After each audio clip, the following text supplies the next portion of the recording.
In einer Zeit mit Subnautica, Dave the Diver, Abzu, Maneater oder auch Bioshock wirst du konstant daran erinnert, was für eine faszinierende Spielwelt sich unter der Wasseroberfläche befinden kann. Dabei lassen sich leicht die versunkenen Schätze vergessen, die auf der PS1 erschienen und in ihrem Spielekatalog nahezu gänzlich untergegangen sind. Buchstäblich. Lasst sie uns zusammen bergen. Als Team, so wie Team Water. Das unterstützt WaterAid, eine gemeinnützige Organisation, die es sich zur Aufgabe gemacht hat, die Versorgung mit sauberem Trinkwasser für jeden Menschen zugänglich zu machen. Aktuell trifft das noch auf rund jeden 10. Menschen nicht zu. Die gesamten Werbeeinnahmen dieses Videos werden WaterAid in ihrer Arbeit unterstützen. Also lasst es gerne öfter durchlaufen und teilt es mit euren Freunden, damit auch die Lord of Nerds Community ihren Beitrag leisten kann. Treasures of the Deep war der nächste logische Schritt für Entwickler Black Ops Entertainment. Nach einer Flugzeug- und einer Hubschrauber-Simulation konnten sie quasi dieselbe 360-Grad-Steuerung auch in einer Unterwasserwelt beibehalten. In Black Dawn haben sie ihr neues Projekt sogar bereits auf einer Ingame-Werbetafel angekündigt. Inspiriert vom 1970er Film The Deep und der Manta Tech Demo von PlayStations Developer Demo Disc steuerst du Jack Runyon, einen ehemaligen Navy SEAL, der nun als Söldner Bergungsaufträge annimmt. Dazu gehört das Untersuchen von realen Schiffswracks aus dem 16. Jahrhundert, das Finden von Nazi-Gold und Aztekenschätzen, das Verschließen von Öllecks oder das Retten von abgestürzten Flugzeugpassagieren. Die wahren Schätze der Tiefe sind aber natürlich die vielseitigen Meereslebewesen, die zu ihrer Zeit erstaunlich detailliert waren. Und diese Schmuckstücke grundlos zu verletzen, wurde auch bestraft. Nicht nur entzieht einem die Marinepolizei für diese Verbrechen gegen die Natur die gesammelten Goldpunkte, das dadurch freigesetzte Blut lockt auch Haie an. Treasures of the Deep macht den Einstieg ins Spiel verhältnismäßig einfach. Im Menü kann man die gewünschte Schwierigkeit auswählen, Anfänger natürlich. Es gibt Continues und auf der Weltkarte dann noch ein optionales Tutorial-Level, das dir beibringt, dass Harpunengeschossen auszuweichen noch schwerer ist, als mit der eigenen zu zielen. Wenn man dann noch die jeweiligen Qualitäten der umschaltbaren First- und Third-Person-Sicht verinnerlicht hat, eine Qualität der Ego-Perspektive ist beispielsweise, dass man schlank bleibt.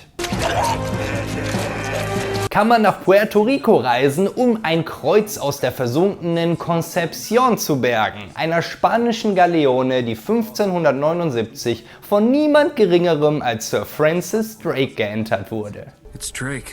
Das Ausrüstungsmenü ist auch sehr interessant. Neben unserer Harpune, Fangnetzen und nützlichen Werkzeugen wie einem Nachtsichtgerät oder einem Schweißbrenner können wir auch Torpedos kaufen oder eine Plasmabombe, die aussieht, als könnte sie eine Abkürzung von Puerto Rico bis nach Indonesien sprengen. Ach, und hier kommen die Wasserminen her, die mir schon in so vielen anderen Spielen auf den Sack gegangen sind.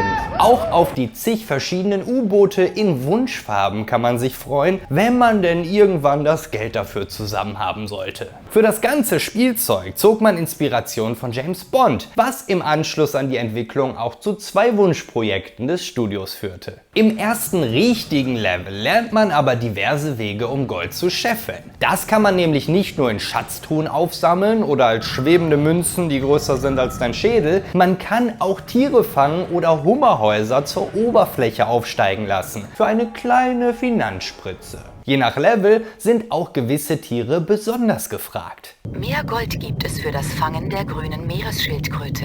Versuchen Sie, das U-Boot zu verlassen und auf den Montanrochen zu reiten. Klingt geil! Habe ich versucht. Das Absteigen aber dummerweise erst 11 Minuten später herausgefunden.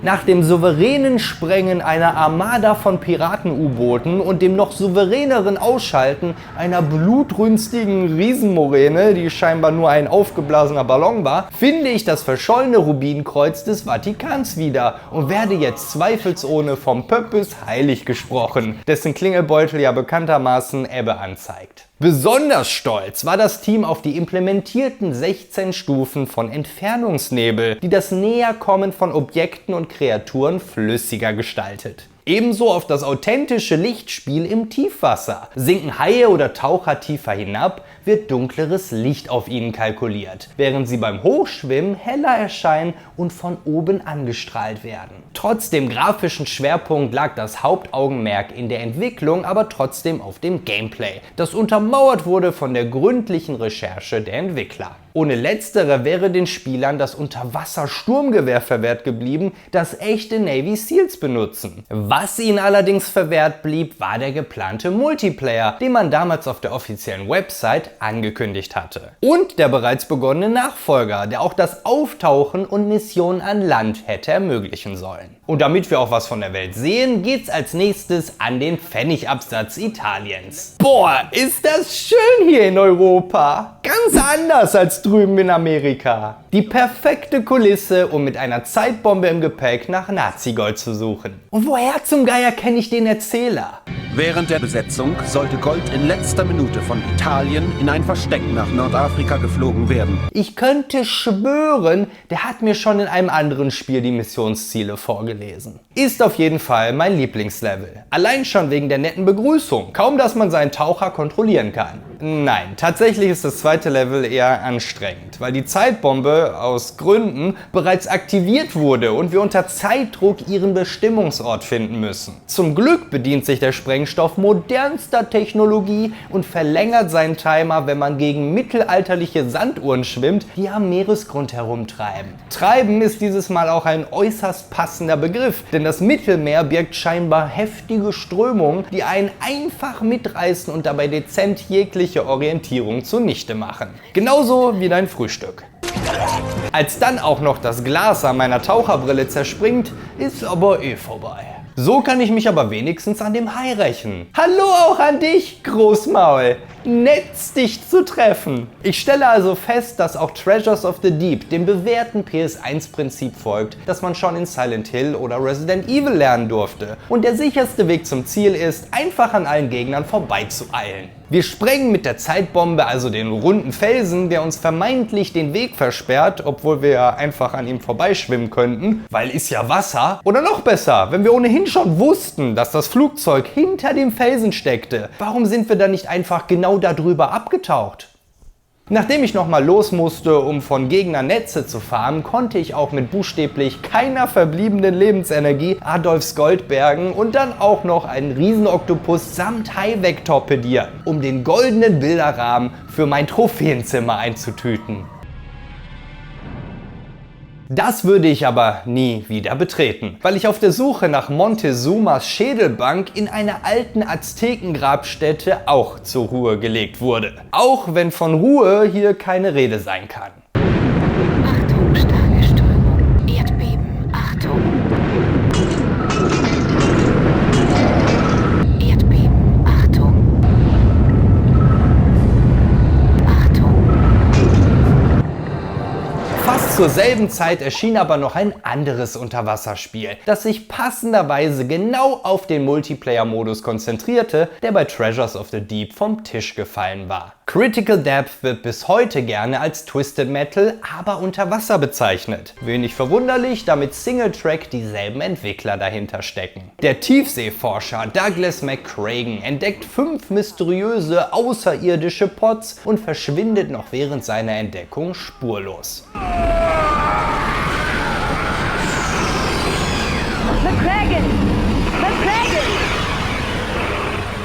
Allerdings nicht, ohne dass die Welt von seiner Entdeckung Wind bekommt. 12 unterschiedliche Fraktionen steigen in ihre bis unters Periskop bewaffneten U-Boote und nehmen am Rennen um die rätselhafte Macht teil. Fraktionen mit sehr umfangreichen Geschichten. Wie Dr. Apocalypse. Er möchte die außerirdische Macht für seine Strato-Cracker-Apparatur, welche die Menschheit auslöschen soll. Mit seinem Intellekt und der physischen Perfektheit seiner Assistentin würde er den Planeten anschließend mit einer neuen Elite-Rasse bevölkern. Zieh dich lieber warm an, Evelyn, dein Becken hat einiges vor. Dieses Franzosentrio möchte eigentlich nur nicht mehr die Lachnummer unter den Ozeanographen sein. Oui, oui. Während der Orden von Nishroch den mächtigen Sornat wiederbeleben möchte, wofür sie in einem aufgespießten Seestern unterwegs sind. Bei Team Earthhope habe ich mich ja zunächst gefragt, was auf diesem Bild hier los ist, weil es aussieht, als würde die Frau von dem Kerl hier mit einem Degen auf ihren nackten Hintern geklatscht werden. Aber nein, ein paar mehr Pixel offenbaren, dass es sich um einen Kerl in kurzen Hosen handelt. Darüber hinaus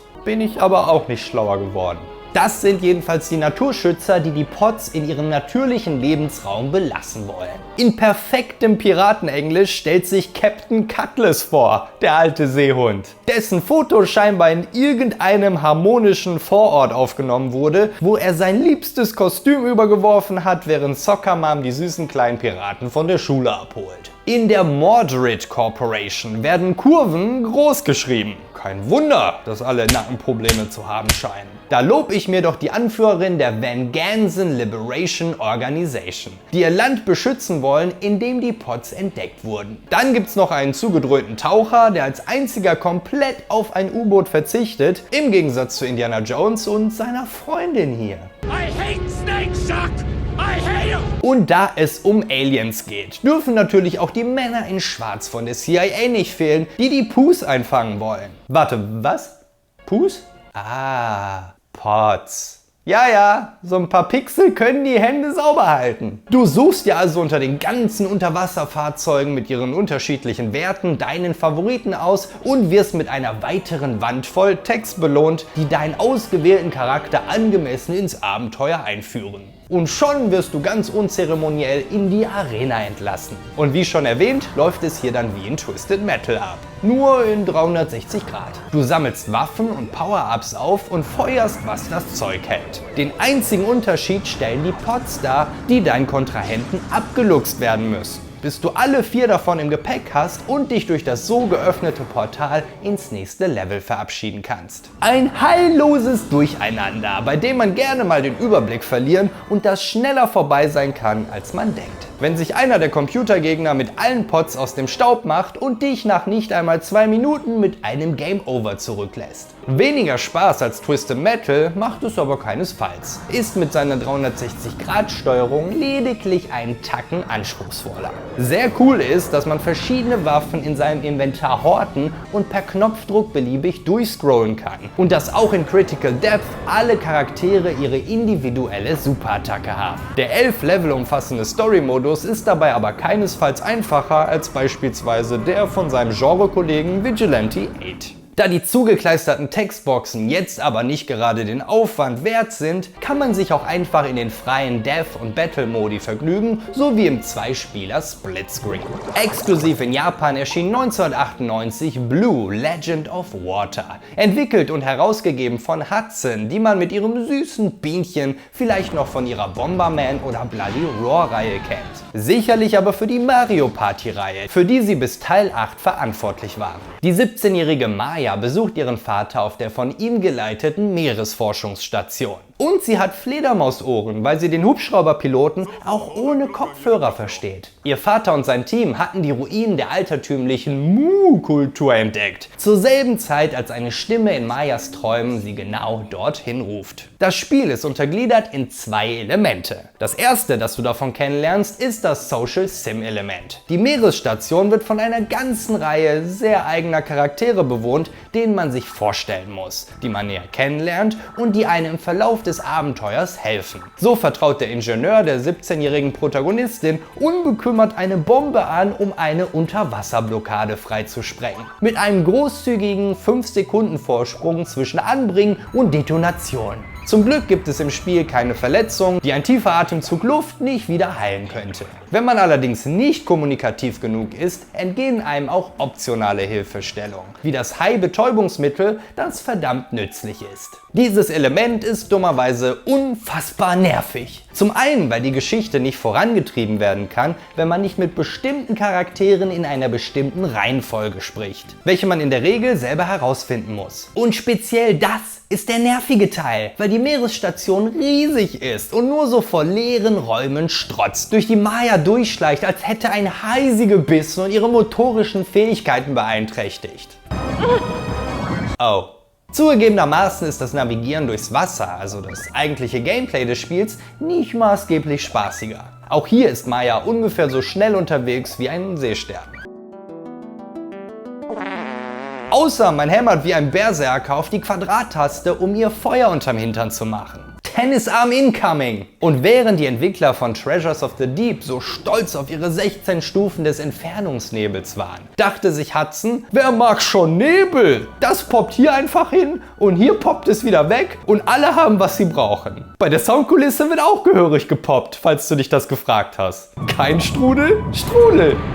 Was allerdings das coolste Feature von Blue ist Luca. Maya wird auf ihren Tauchgängen von einem Delfin begleitet, auf den du indirekt Einfluss nehmen kannst. Er hat 4 Modi, die dich entweder auf wichtige Objekte in der Umgebung aufmerksam machen, dir bei Rätseln helfen, Gegner von dir weglocken oder ihn warten lassen. Lässt man ihn irgendwann länger als 3 Minuten am Stück warten, kann man aber wohl nur noch das schlechte Ende freischalten. Nachtragender kleiner Scheißer. Die Coolness dieser Funktion wird einzig dadurch geschmälert, dass man trotz ungenutzter Controller-Tasten jedes Mal das Menü aufrufen muss, um Luca darüber seinen Modus zuzuordnen. Bei deinem ersten Tauchgang jedenfalls wird dieser Kollege hier von dem runden Felsen eingeklemmt, den wir vor kurzem noch mit einer Zeitbombe freigesprengt haben. Mit Lucas Hilfe können wir Glaive retten, dessen Name genauso schmierig klingt, wie seine anzüglichen Witze sind. In der darauf folgenden Nacht erwacht Maya aus einem weiteren ihrer mysteriösen Träume und beschließt sich entgegen der Verbote ihres Vaters zu den versunkenen Ruinen aufzumachen. Trotz der hochmodernen Forschungseinrichtung aber nicht etwa mit professioneller, durchaus sinnvoller Ausrüstung, sondern nicht einmal mit einem Schnorchel. Ein Wunder, dass sie überhaupt einen Badeanzug angezogen hat. An den Ruinen sieht Maya dann endlich das große steinerne Tor aus ihren Träumen wieder. Muss nur noch vorher ein klassisches, oldschooliges Videospielrätsel lösen. Ganz klassisch, mehr durch unkoordiniertes Herumprobieren als durch logisches Denken. Mit Hilfe der Delfin-Modi überwindet sie auch die weiteren Hindernisse wie eine Lichtschranke oder eine Ballwurfmaschine mit Felsblöcken, um die 4 bunten Knöpfe zu drücken, die die magische Tür zum prähistorischen Tätowierer öffnet, der sich bei 69 dummerweise verschreibt. Um dem Tempel wieder zu entkommen, gibt's einen weiteren verhassten Klassiker. Schieberätsel! Zum Glück hatte ich schon Übungen, weil ich mich auf Mayas PC in der Station verklickt hatte. Für das Bergen einer antiken Steintafel gibt's von Daddy einen saftigen Bitch Slap. Was jetzt auch kein Grund ist, den Fund des Jahrtausends auf den Boden zu pfeffern, junge Dame. Das zweite Kapitel heißt Kind des Dinosauriers. Was ich gegenüber Daddy dann doch etwas harsch finde. Die beiden vertragen sich wieder und die Analyse der Tafel ergibt ein Alter von 300 Millionen Jahren vor Christus. Das mit dem Dinosaurier könnte man also vielleicht sogar wörtlich nehmen? Und wenn das Gameplay nicht so leidig wäre, würde ich der Story sogar auf den Grund gehen und auch den nächsten Dungeon, das versunkene Schiff mit seinen herumtreibenden Leichen und seinen anspruchsvolleren Rätseln untersuchen. Aber von der lahmarschigen Maya mit ihrer Sauerstoffflaschenallergie brauche ich jetzt erst einmal Urlaub. Holiday, wie der Franzose sagt. Wie wär's mit einem Aquanauts Holiday? Entwickelt vom japanischen Traditionsunternehmen Artdink, das seit 1988 primär für seine Wirtschaftssimulationsreihe A-Train bekannt ist. Erschien dieses entspannende Adventure bereits 1995 in den ersten Monaten der PlayStation. Du steuerst den bekanntesten Meeresforscher aller Zeiten, der die Weltmeere zu einem sicheren, gesunden Ort gemacht hat. Doch diese Errungenschaften haben ihren Preis. Du bist überarbeitet und körperlich am Ende. Also kapselst du dich vom öffentlichen Leben ab und nimmst den Auftrag an, ein unerforschtes Gebiet in den Tiefen des Meeres zu erkunden und dort ein einzigartiges Habitat aufzubauen. Es gibt ein sehr kurzes, unbeeindruckendes Intro, das simpelste Menü, das ich seit Ewigkeiten gesehen habe, und schwupps bist du im Spiel. Ohne Hallo, ohne Shishi, ohne Tutorial. Ein paar Felsen, das weite Meer, rätselhafte Anzeigen und hinter dir die Unterwasserstation, in der du Urlaub machst. Umgeben von unsichtbaren Wänden. Haben wir nicht erst vor kurzem geklärt, wie man das besser macht? Also ziehst du los und orientierst dich aufgrund mangelnder Weitsicht am Felsboden, während du an einigen pixeligen Fischen und Haien vorbeifährst, auf der Suche nach irgendwas? Aber das Spannendste, das passiert, ist das empörte Quietschen, das ertönt, wenn man einen Fisch rammt. Man kann keine Pflanzen aufsammeln und lediglich mit den Schultertasten 4 verschiedene Töne von sich geben, mit denen man mit den Lebewesen dort unten kommunizieren können soll. Die einzige Kommunikation, die dabei allerdings stattzufinden scheint, ist "Bleib hier" und "Verpiss dich". Einzig interessant ist noch der Soundtrack, der beim Erkunden gelegentlich einsetzt und durch die Soundkanäle der PlayStation aus bestimmten Richtungen zu kommen scheint. Ich habe mehrfach versucht, den Geräuschen zu folgen, dummerweise immer erfolglos. In der Spielwelt verstecken sich aber durchaus einige Sehenswürdigkeiten, wie ein unheimliches Steingesicht oder eine Miniaturnachbildung der Großen Mauer oder der Gizeh-Pyramiden. Über das Pause-Menü kannst du zur Station zurückkehren und nur dort ist die von dir aufgedeckte Karte einsehbar, über die du auch eine Schnellreise zu bis zu 256 von dir platzierten Bojen einleiten kannst. In erster Linie geht es hier zu Hause aber um das Aufbauen eines Korallenriffs. Durch das Interagieren mit den getroffenen Lebensformen und das generelle Erkunden schaltet man verschiedene Farben für diese kunstvollen Rechtecke frei, die man beliebig auf seinem Spielbrett verteilen kann. Das Brett selber ist aber nur symbolisch, da die Korallen tatsächlich auf dem freien Feld vor deiner Station auftauchen und dort die Lebensformen des Meeres anziehen. Je nach Kombination und Aufbau lockt man mehr Arten an. Der Japan-exklusive PS3-Nachfolger hat mit einem Story-Modus da etwas mehr Substanz. Etwas, das ich nicht unbedingt über Fluid sagen kann. Ein Spiel in Anführungszeichen, das Eurogamer zusammenfasst als Drogen, Delfine und Drum and Bass. Nicht unzutreffend nach allem, was ich davon gespielt habe. Du bist ein Delfin. So viel stimmt schon mal. Über 11 Portale in der Oberwelt gelangst du in die Level, wo du Sounds und Instrumentenstücke sammelst, die du wiederum zum Musizieren in andere Level mitnehmen kannst. Oder in den simplen Groove Editor, der dir das Mixen deiner eigenen Musik erlaubt. Drum and Bass haben wir damit also auch abgehakt. Und für die Drogen musst du im Hauptmenü nur auf About klicken. Gehen wir nochmal zurück nach Japan, die als Inselstaat ja vom Meer umschlossen sind, was in ihnen wohl eine besondere Faszination für Unterwasserwelten auslöst. Exklusiv dort erschienen ist Mermanoid, ein JRPG mit Meerjungfrauen, basierend auf einer kurzlebigen Anime-Serie. Ich habe mir die erste Folge angesehen und bin ehrlich gesagt so schlau wie vorher. Beine verwandeln sich in Flossen, Tentakel packen schreiende Mädchen, Zungen lecken Wangen. Das Übliche. Das Spiel fängt gänzlich anders an und da mein Japanisch ein wenig eingerostet ist, musste ich mir die Geschichte selbst zusammenreimen. Unter dem Volk der Meerjungfrauen macht man das Beste aus der Umweltverschmutzung der Menschen und nutzt radioaktive Fische zur Beleuchtung sowie gesammeltes Mikroplastik für Brustimplantate. Weil sie so viel davon haben, gibt es sogar pralle Bazongas für Korallen und Co. Die Königin der Meerjungfrauen ist die schärfste Mieze von allen und sie ist großer Iron Maiden-Fan. Ihre Schwester derweil hat gemerkt, dass ihre Haare ganz nass sind und versucht sie bereits seit 2 Jahrzehnten mit dem stärksten Föhnventilator zu trocknen, den sie in den 7 Weltmeeren auftreiben konnte. Sie leidet fürchterlich, auch weil ihr Mann über einen Hummer gestolpert und in den Ventilator gefallen ist, weshalb er nun ein Puzzle ist. Das Kampfgameplay gestaltet sich wie in jedem anderen klassischen rundenbasierten JRPG auch, während bei der Erkundung eben der, wenn auch beschränkte, 360-Grad-Aspekt hinzukommt. Aber Heureka! Es ist das erste Spiel in dieser Liste, bei der die verdammte Steuerung nicht invertiert ist. Höre ich ein Amen? Dafür bringt es mich wieder an anderer Stelle raus, weil japanische Games mit Kreis bestätigen und mit X abbrechen. Ich feiere die Luftblasenübergänge bei den Textboxen und die ausdrucksstarke Mimik der Charaktere. Ebenso wie die überhaupt nicht befremdliche Gestik. Und natürlich die synchronisierten Parts. Die einzigen im ganzen Spiel, die ich wenigstens verstehe. Welcome to your home away from home in the sea. This battle has given you valuable experience. Und am besten finde ich allen voran, dass ich für den dritten getroffenen Gegner bereits hoffnungslos unterlevelt bin. 3 ist auch beim nächsten und letzten Titel eine besondere Zahl. Denn das Game hat gleich 3 Titel.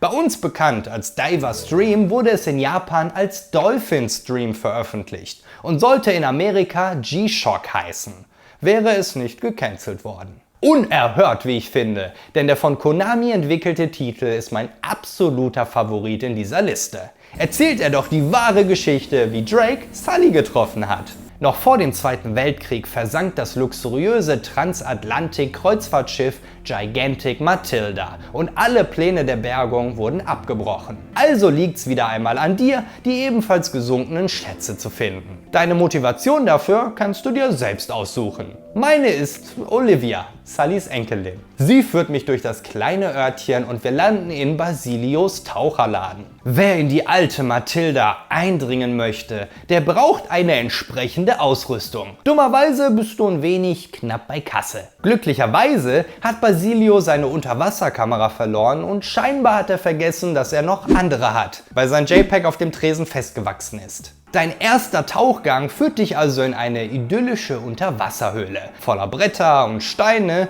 die du dir in deine Badeshorts stopfst. Nur Sekunden, bevor die Höhle hinter dir zusammenbricht und du quasi im letzten Moment noch die Möglichkeit findest, Luft zu schnappen. Und dabei aussiehst wie der Laborassistent aus Crash Bandicoot. Dann funkt es zwischen dir und einer Qualle, bevor du endlich die Kamera findest. Auf welch spektakuläre Weise man die auch verlieren muss, damit sie dort gelandet sein konnte. Auf dem Rückweg legst du dich noch mit Kampffischen an, bevor es dieses Mal buchstäblich in letzter Sekunde ans Luftholen geht, weil du an dieser verdammten Felskante hängen bleibst. Von einem freundlichen Delfin angeleitet, findest du den Weg nach draußen und kannst Basilikum seine Kamera zurückbringen. Als Dank erhältst du eine alte Harpune und einen vollgeschwitzten Tauchanzug, der wahrscheinlich T-Burn heißt, weil dir nach dem Tragen die Testikel brennen. Die Bretter, Steine und Glasscheiben, die du gefunden hast, kannst du nun entweder ablegen oder sie in Enricos Antiquitätenladen bringen. Er prüft, ob der Schein vielleicht trügt und sich mehr hinter dem Krempel verbirgt. Oh,